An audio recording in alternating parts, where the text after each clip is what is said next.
morning, everyone. So today, hi again. Uh, Today or this time, I would like to present about my last research. It's about the effectiveness of game-based education. The name is I Can Do. That was the logo to empowering children to do oral hygiene. That's the introduction. As you know that in Indonesia, I think Yuri's already mentioned before in her presentation. So this is one of the problem. Dental caries is one of the most common dental problem among Indonesian children. Like more than 90% of Indonesian children have the problem with dental caries, especially preschoolers children. And the presence of dental caries can cause many problems in the masticatory system and vocal infections, as well as it can influence to the health and development of the children itself. And according of several research, not using a toothbrush frequently, starting to brush teeth later, and having a parent brush the child's teeth are all substantially associated with caries at age 6. And the study in Indonesia before found that environment, the mother's eat words to keep dental health, and the right way for the father to brush the healed teeth are all the things that affect the oral health of the children. So the main is the parents and also the children here.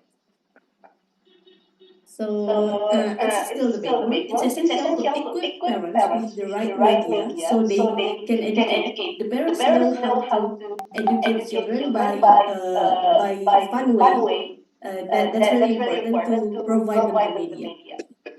And digital game-based learning can be alternative to answer the urgency of life skills, especially regarding personal hygiene such as brushing teeth in this digital era.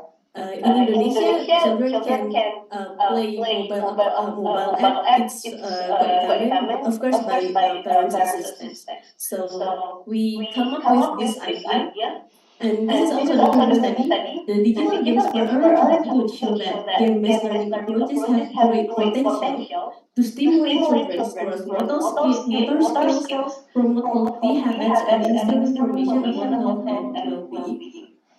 So yeah, based on those introduction, that's why we came up with the idea to do an intervention study to the children and as well as the parents by introducing the mobile game application. So the method, it was study in 2021. The study was in urban area in Indonesia. We got ethical permission from Indonesian Environment University, and we did quantitative experiment. It's only one group experiment, so we didn't have control group. We have only case group. And the sampling we did purposive sampling. Only the inclusion criteria just the parents and the children. They are living together in BCTs and they are preschoolers aged between 4 to 6 years old, and they wanted to be children. And of course, they have to own a mobile, and the mobile can download a mobile application or I can do here. And finally, we had 50 participants join in the study.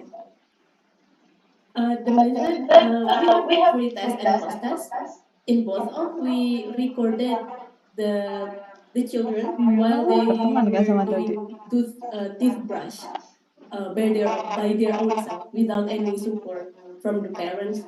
But so the intervention was given in 7 consecutive days. So we invited the parents into the group Yuri chat, ya dia buka uh, ini. and we remind them every day to use a mobile app for at least 10 minutes in a day to just to remind. And after that, in the podcast, we record again the children's habit or the children's ability to brush their teeth. And we use observation checklist. Each observer check the video and evaluate the children's behavior in brushing their teeth. And Checkers was made based on Indonesian Minister of Health guideline and adjusted to the contents of iCandy. And pre and post test scores were compared as a result. This is just the example of the game in iCandy. Just like before the results presented, so the children uh, can try to which part that should be brushed, which part that should be uh, which part that has what do you say, like bacteria or something. So the children can do by themselves, and they can imagine, oh, this if this happens to my teeth, what should I do? That was expectation, and this is we also have the the video from the. I just will show the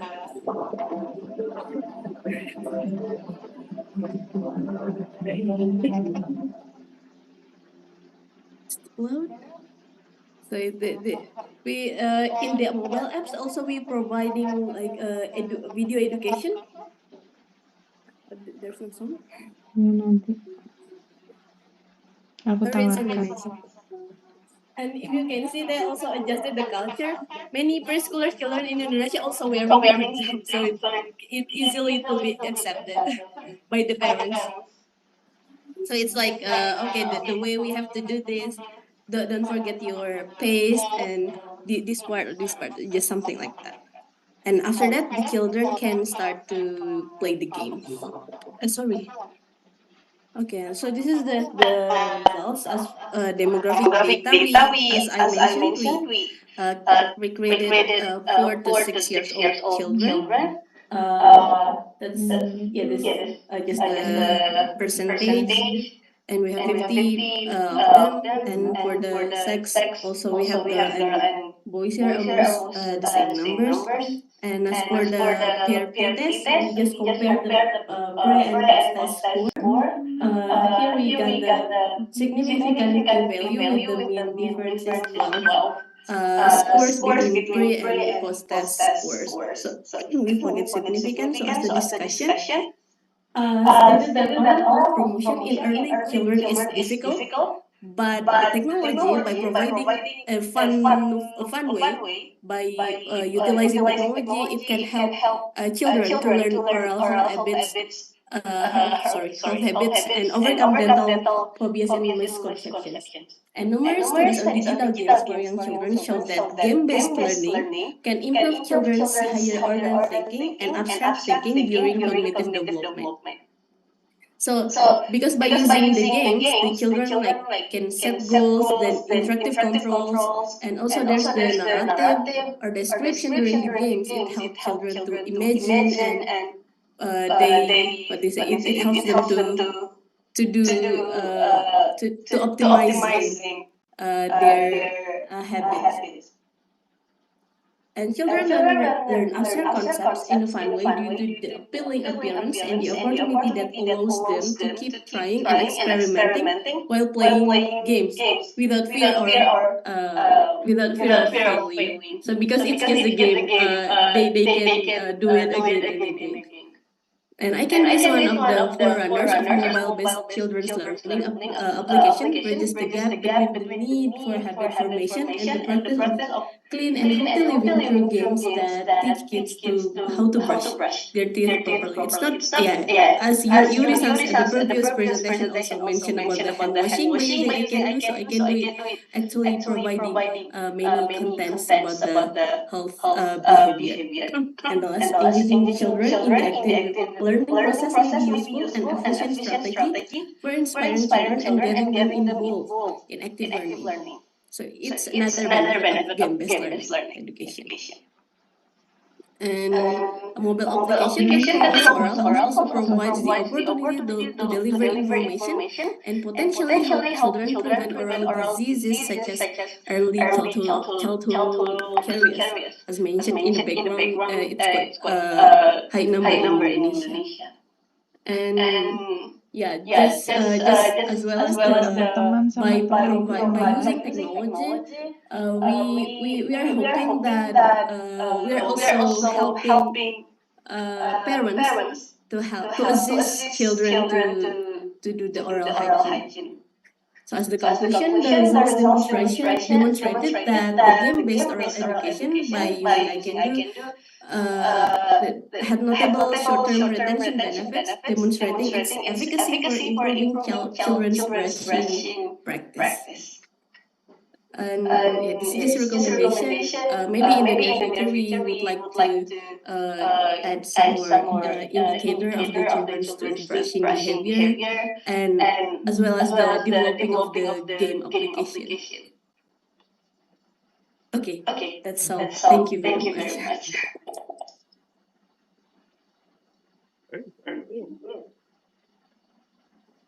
All right. I want to thank everybody for keeping your talks on time. Very well done.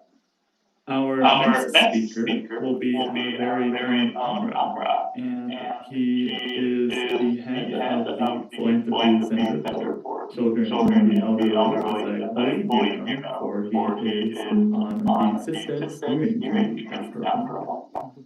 His talk will be a comparative study of the child care environment among parents of children with or without disabilities.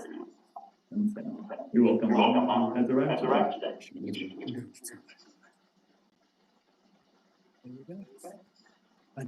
Thank you everybody, and then today I'm very happy meeting with all of you, and then also from my professor that I'm just with, and then my colleague, and I used to study with Shushu-san, and then I'm very happy hearing also my colleagues in Mongolia. And then today I will talk about child care index in Mongolia and why I'm choosing this topic. It's always related to my life and my work, and then I wanted to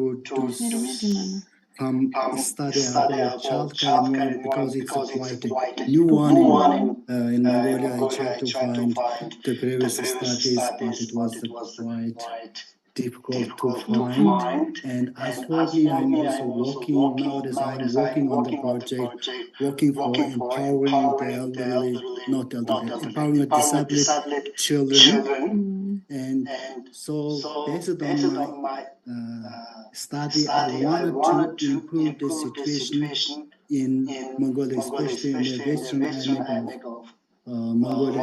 Is called Hot province, where I grew up, and so I wanted to do the study first in Hot province. It's a small town of far away from Ulaanbaatar, the capital city. Is in West Mongolia. It's about 1,400 kilometers far away from Mongolia, from Ulaanbaatar city. It means there is a limited social services, and then also it needs to empower the parents of the disabled children and then social services and child care index and child care environment. So I wanted to know what's the child care environment first. So I have found some definitions from Professor Tokranami. It says that optimal child care environments can be defined as quality of parents and child close relationships. We Mongolians, not only the Mongolians, all the nations have the unique methods, opportunities to walk and care, raise the children. But how we can improve the situation? So it means we need to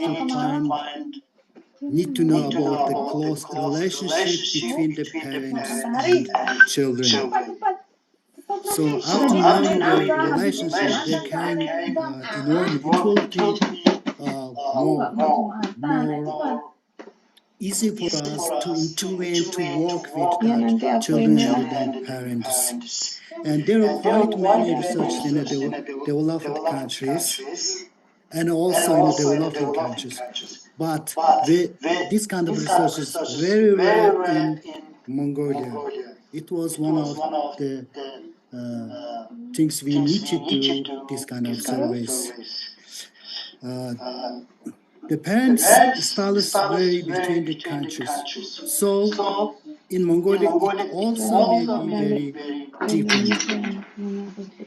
And in this research, a paper-based survey was conducted among the parents of children with and without disabilities.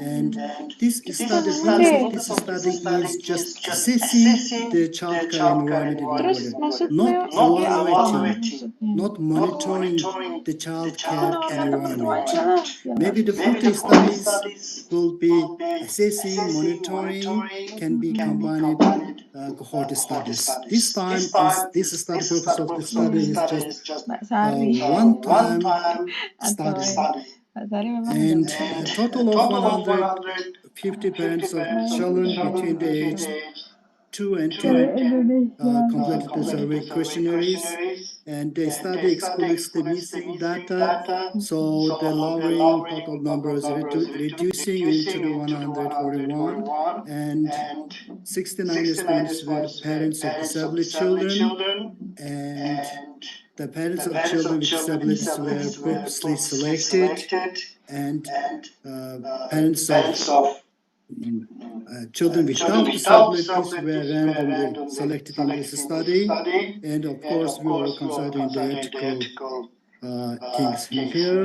And for about the analysis, of course, the preliminary analysis, such as descriptive statistics, were calculated, and chi-square tests and logistic regression analysis were analyzed. And then for measuring the childcare environment, how we can measure, it was a question for us. And then I have used the index of childcare environment developed by SYSTED. It was easy for us. We no need to ask some permissions of which is already given to me, and that's the why we use this index. And this index of the childcare environment consists of 13 questions with the 4 subscales: human stimulation, awareness of restriction and punishment, social involvement, and social support. When I meeting with before conducting this research, when I meeting with some professionals in local areas, they were very interesting. And then we do some small pilot survey. According to our small pilot survey, the index of childcare environment fits very well to our culture, even in the countryside far away from groundwater setting. So that's how we use these scales. The parents completed ICC once using a 5 scale of 11 items, and then other items have a child care support and have a consultation where measured binary matter. For data analysis, the most negative responses were coded as 1, while the remaining responses were coded as 0. And here are some democratic information about our survey participants. And according to this table, there is not much differences, but we can find some differences. And the parents of children and seems to have poor household income per month compared to the parents of normal children. Of course, it needs more analysis, more data to compare this. And about the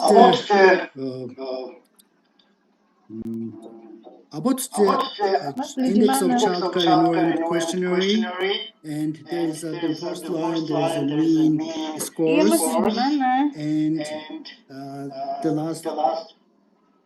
last columns are parents of normal children and the parents of disabled children. There are some interesting points. And then talk with parents about the child and eat meals together as a family. The mean scores was quite high in Mongolia. So it's difficult to compare this kind of study to another study in Mongolia. So I compared this study with the Japanese studies, and according to Japanese studies, eat meals together as a family was quite similar in Mongolia. So it means people and parents sit together, eat meal as in a family. The another thing is we are very worried about the punishment last week. Of course, when we are asking, do you punish your child? Maybe, of course, the parents will not answer. But it's a paper-based questionnaire. So, but there is a 1.26, the mean scores of punishment last week. It means there is some issues, and then there is some child violence or some punishment is observing. So it needs also more studies we need to do in that case. And also this paper is published in the SYSTED 2023, and then you can get more information about this study. And here the single logistic regression analyzes and responses and their children's age. There is some interesting thing between the two groups. When the age increases and playing with the children is reducing parents of normal children. And then another interesting thing is in this study is about meeting children with similar age. And when the children was were younger, the parents all want the children to meet the similar age of the children. And also the parents of the children, and the parents of normal children like to sing a song with their children when the children are younger. And then when the age is increasing, there is some differences occurs, and then they don't want to play, sing with the children when the age increases. So it's very important. We need to focus more with the children when, even especially they were young. So these kind of studies are very need to promote in Mongolia. And so here are some discussions. And then I said before that the study is just to assess and compare the childcare environment of parents with or without disabilities. It's not just monitoring and evaluating. The demographic information results showed that the parents of normal children were likely to live in nuclear families and have a higher monthly income and fewer family members. And they usually get support for the parents and grandparents. Receiving family support can be good for managing childcare and household activities. However, we also need to empower the older parents and grandparents. On the other hand, we also need to improve and need to work with the child care professionals. And for about education involvement and receiving professional consultation were quite insufficient among the parents and the child and the disabled children. So we need to promote inclusive education, especially there is a limited services far away in the countryside areas of the Mongolia. So the ICC is useful and adaptable for Mongolian culture. Because the questions and when we are asking, getting paper-based surveys, we allowed the respondents to ask any questions, and then they all say they understand the questionnaires. And then most of them said that it was nobody asked before this kind of questions. Even at the hospital, professional care centers, at the school, at the kindergarten. So it means this kind of surveys, this kind of information very needed. Some of the parents are asked, is it important playing with the children? Of course, it's important. There's a lot of surveys done in developed countries especially. But in here, we need to tell the importance of a close relationship between parents and children. We need to talk why it's important to go around and talk, having a meal together with the families. In these days, for example, sometimes I observe that some of the projects, some of the organizations just talk and try to empower the professionals, not much focusing the parents and childcare environments. So it means we need to improve all together, need to think about this kind of research. And then also, of course, the future studies we need to conduct it, and we need to identify the local based strategies and models for carrying the children in the local based context. Thank you very much. Kalau jalan di Jakarta nggak bisa ngeliat data aku.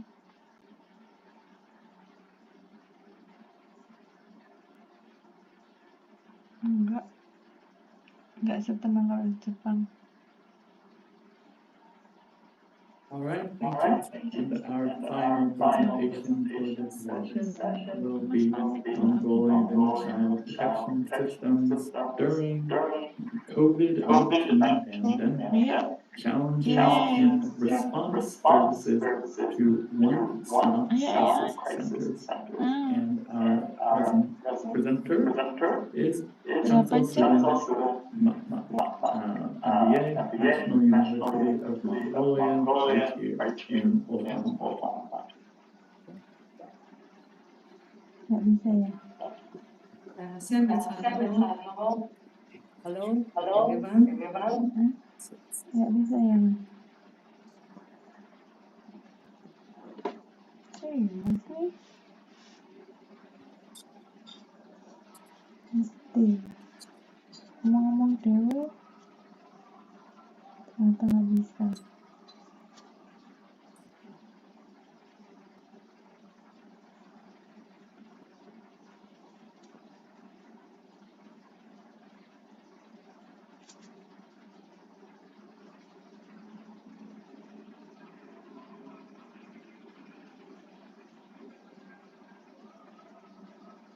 Thank you so much. Okay. As this research is about the Mongolian child protection system during the COVID-19 the pandemic. So we all know about what is COVID-19. Also, we have seen some challenges during not only for the system and also in the family, in ourselves inside. Okay, it happened. So during the child protection situation, why we started for the macro level. Usually we do research in micro level, especially about the child protection. So it's the social needs. We have to see more macro level situation, including many factors. So for example, let's imagine you are a child in Mongolia. What do you feel?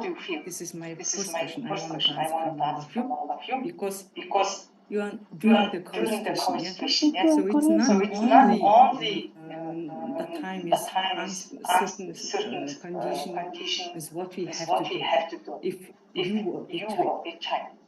This is amazing thing to think. So I wanted to show you one components of child protection system. It's from the UNICEF. the John Hawkes University Press. Then is showing for what is protective environment for the child. Look at the Look at child. the child. This is they are in the safety place. They're playing and smiling. Yeah.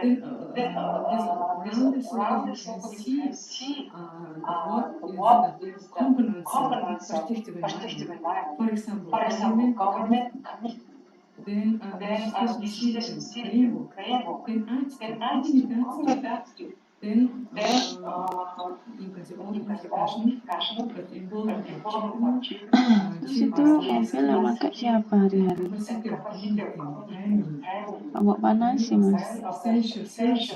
This is important. Responsive services in emergency Terus hari-hari yang manasin siapa? Iqbal. reporting is the problem. What we need to set, keep Tapi Iqbal nggak bisa ini nyetir.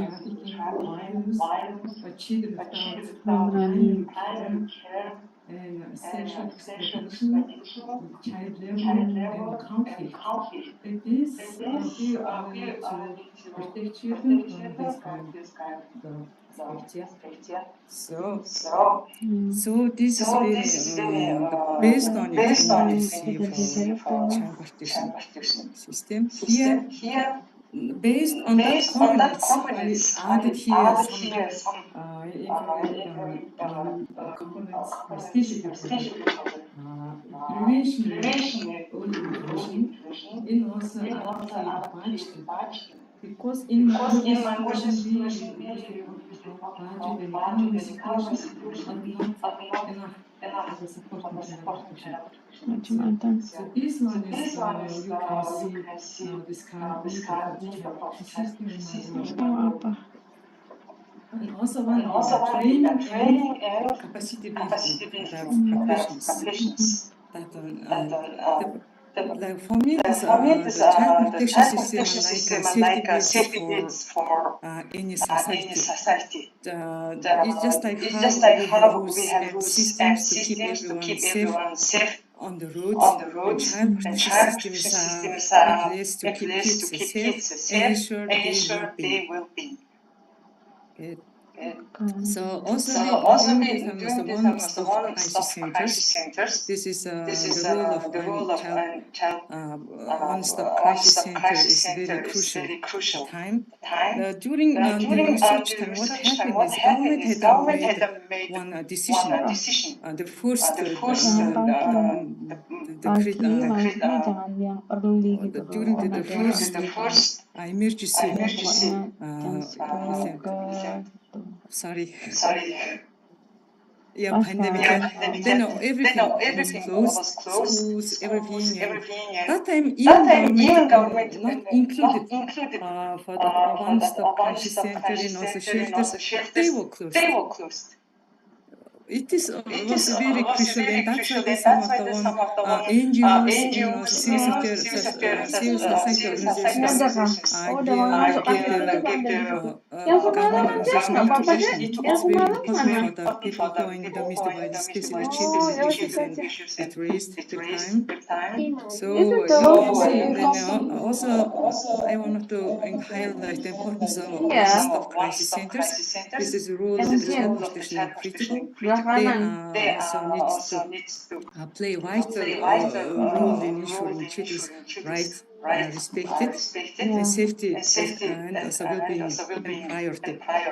Also, third is harmful collaboration. It's really considered the protective environment. So also what reporting response system works in Mongolia, we can see here. First, we include the code 107 or some identification and registration. Then after that, make a security assessment within the 24 hours. Then make an essential assessment within the 72 hours. Then they will decide yes or no. We will start case management or not. Then refer for services, support the provide, and like that one. Then also no one close the case. So you can see here down the statistics in 2020, 2022. This is children being at risk. and it means that just like the COVID situation is a bit better than that. Then the child abuse numbers you can see, and neglect and exploitation and psychological abuse. It was very these big numbers.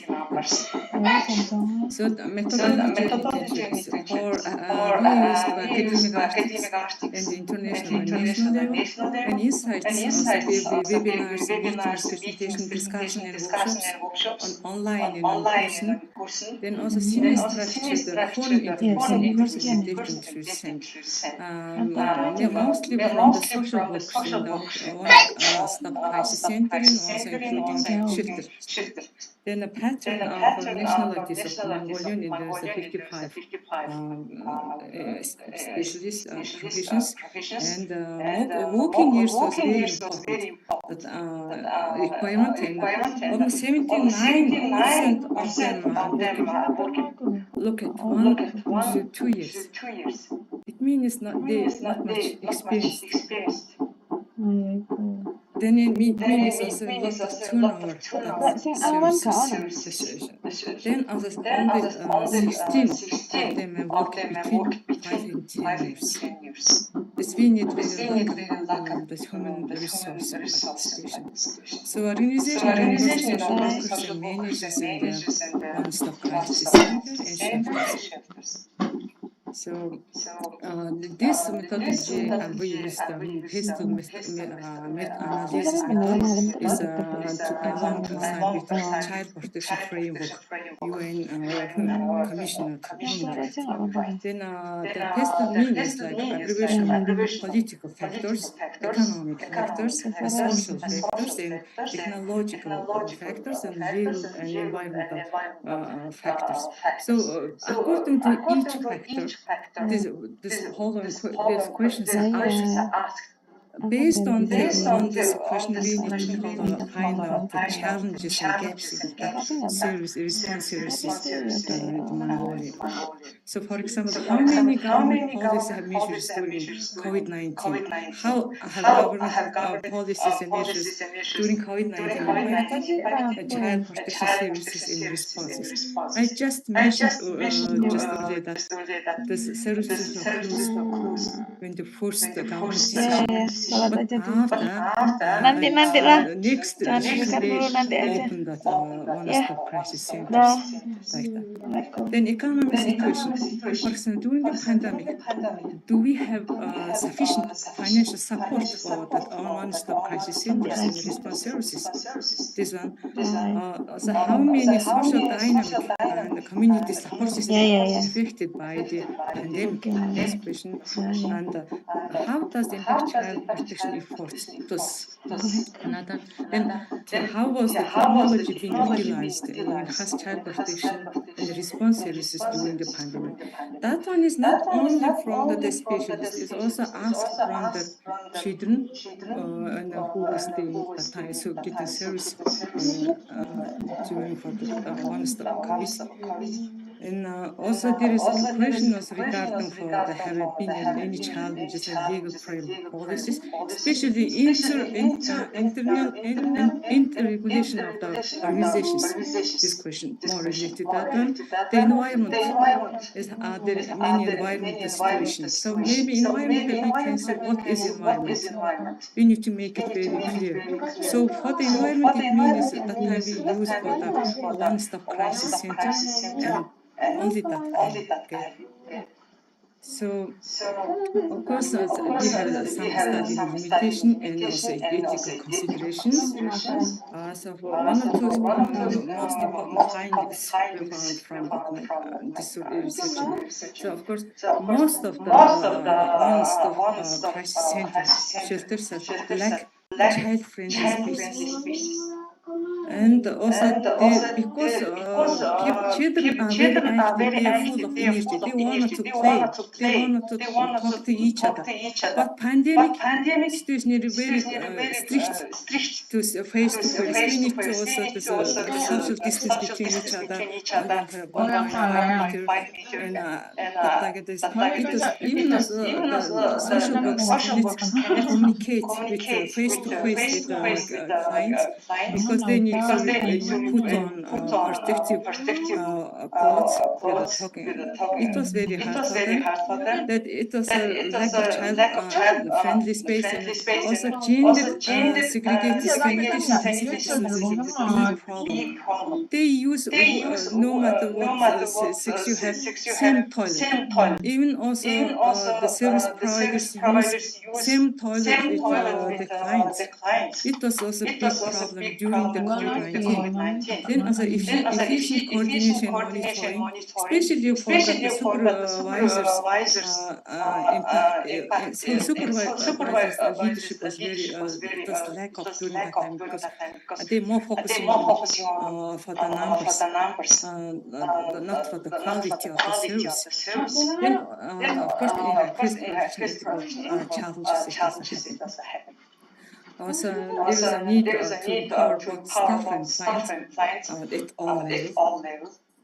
One of the important field was the implementing preventive measures. The fostering protective and secure environment for children, focusing on self and peer and the community. That was. So now we see the detailed regarding the social factors.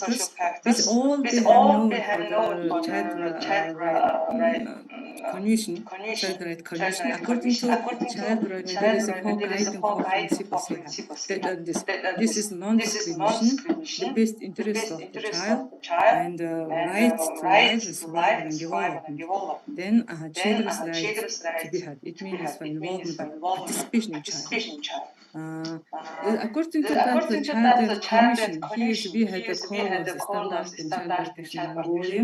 It's a first, of course, constitution of Mongolia, and also there is what highlighted here, provision of the protection of the best interest of the family, motherhood, and children. It will be government's role. Then also child rights law in 2016 and also the law on child protection. This talk about what government agencies have to do and professionals' responsibility and duty and rules and institutions and also legal this information. And along combating domestic violence, also is addressed the domestic violence and also included here the child protection. Also, human rights, it's a combating human trafficking. We have law on social welfare and also labor code revision. Need to highlight this one is more like labor code. And according to this law, now this every employer should approve the child protection policy in the organization. It's their responsibility to create for creating a child-friendly environment, not only for the child, even also for the employees of that organization. And also here, one of the law on education for the regarding no corporal punishment and other humiliating treatment around the educational environment. It was included in them. Then also in a common requirement for child protection emergencies, I wanted to thank for this standard because basically worked on it. This is standard. So I want to appreciate her hard work, very valuable for the child protection emergency. Then also here's the general requirement provision and service victims protection shelter. Still need to improve on these standards. Okay, for the economic factors, we can see here. Yesterday, Representative Evanchimik was mentioned regarding for the budget issues, or the also detailed information regarding for that. When we were working on analyze and also meeting the face during the different group, we found out this is what we found out is this amount of money. Look at here. look at this number, and the response rate is very big. So it means this is exact correct target prices on the child protection or not. This is really question. So let's see that's indefinite during the time, and we are unable to deliver the quality of essential services within our current financial capacity. This is primarily because we lack emergency and business continuity plans. It's related to COVID-19. And then we lack emergency business and continuity plans as well as dedicated budget for addressing challenges posed during the COVID-19. Even also what was the main focus, for example, for the hygiene problems of women victims, how we can help them.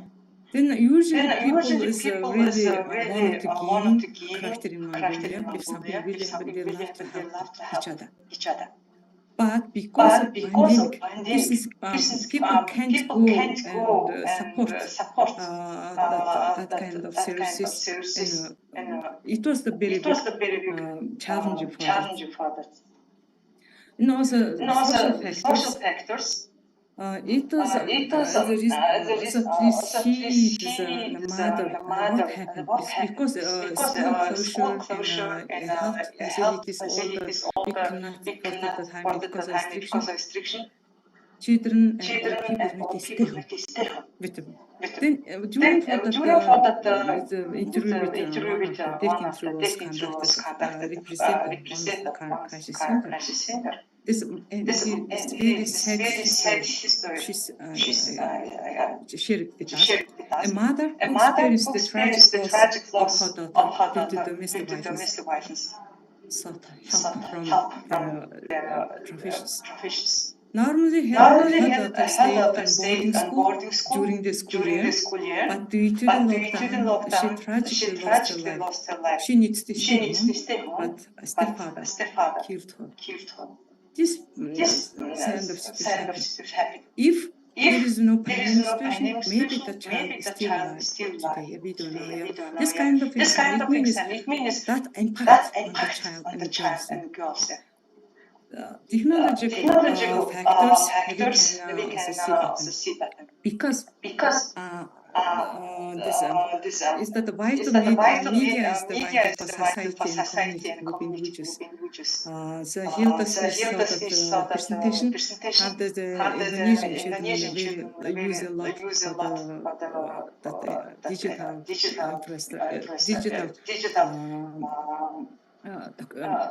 digital things. Yeah. So it means it is similar in Mongolia. Yesterday, the Prime Minister's Parliament members, the body also mentioned that Mongolia's uses of internet and almost first place in the world and the first one in Asia. First place in Asia. So it means we have a lot of use of that. So how we can use it in effective way to turn it into bring it.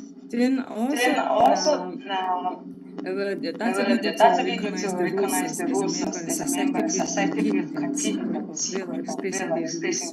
This is empowerment tool. That's the main point. Then during the COVID-19 pandemic, also there is increased technology use. Even we can see because the English is not our native. We are second language. So it's very hard to follow the development of the technology. It's very hard to follow. But we have to learn literacy and digital literacy. And according to Telecommunication and Regulatory Commission of Mongolia, there's a teenagers between age 13 to 18 teenagers average hours per day on media's forms. But it is twice bigger than two times longer than global average. Global average is 2 hours. So it means we doubled it. Then this kind of extensive use of social media, most of these teenagers thought about child protection, information, and resources in emergency contexts for easy access to essential services. So we have to do this kind of things. You can see here is the statistic concerning practice that of 55% of cyberbullied children do not inform their parents about the situation. Why they don't want to say. They say they're just afraid of the family. This is a punishment. So we need to encourage our children to, if there's something problem happens, eager to say. And it means that like we need to encourage children's participation in the family, and also we need to increase self-development and resilience for children. Okay, and the legal factors, as mentioned earlier, is we need to more focus on the internal regulation of the organization, one-stop crisis and crisis shelters. Okay, here is the one. This is from for the child protection law. During the forum research, they made Mongolian child protection the law, implementation of the Mongolian child protection law. Then this when was really important. The many also it was similar like this my research because from the interview person, the social worker said me that there was a policies and laws compared to 10 is very good compared to 10 years. Yeah, just 10 years previous 10 years there was not clear the child protection law on child protection, law on child law on child rights, not yet that happened. Now we have that law. It's passed by the parliament in 2016. So she said it is very good compared to 10 years ago, but when it comes to the actual services, it's a grassroots, the front line, and there are still issues. Then it means COVID-19 exacerbated existing issues to us. The one big problem is who work locally don't stay in their jobs for long. You have seen that the statistics says the working experience only 1 or 2 years. 79% of them. This is very high turnover within that services. They say it's because of management side isn't good enough.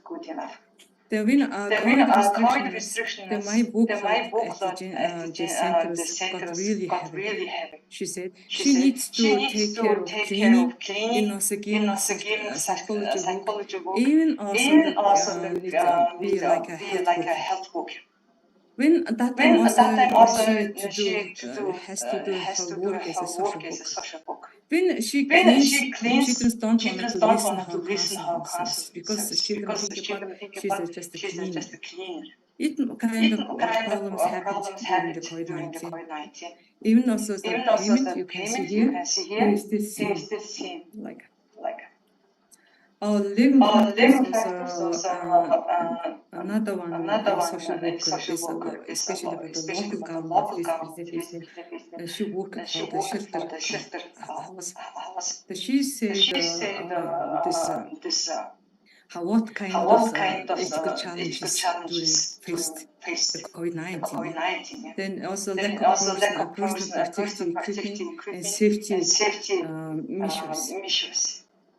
And also, it means like because of financial issues and impacting to that internal work of the one-stop crisis shelters. Environmental factors we can move on.